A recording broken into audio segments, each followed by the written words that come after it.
আজ ভীষণ খুশি, মানে আমি ভাবতেও পারিনি যে আমি শুধু নাম শুনেছি 108 মন্দির, মানে আমার ভোলে বাবার 108 মন্দির আছে বর্ধমানে।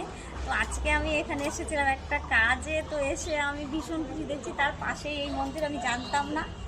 তো আমি পুরো মন্দিরটা ঘুরলাম, আমি ভীষণ খুশি। জয় বাবা ভোলানাথ, জয় শিব শম্ভু, হর হর মহাদেব।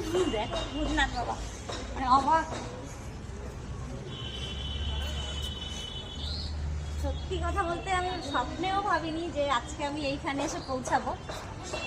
ভগবান কখন কাকে কোথায় নিয়ে যায়, ভগবান কখন কাকে কোথায় নিয়ে যায় বলা যায় না। তো আজকে আমি এখানে চলে এসেছি, আমি ভীষণ খুশি, সত্যি ভীষণ খুশি, বলে বোঝাতে পারবো না। দেখো এত সুন্দর একটা পরিবেশ, মনোরম পরিবেশ। প্রত্যেকটা মন্দিরে বাবার মানে শিবলিঙ্গ আছে, প্রত্যেকটা মন্দিরে আছে। আর মাঝখানে একটা পুকুর আর পাশ দিয়ে ফুল গাছ, মানে কি বলবো জানি না। ক্যামেরা কেমন আসছে, আমার কানাই করছে, নড়ছে কিনা, তবুও ভালো লাগছে।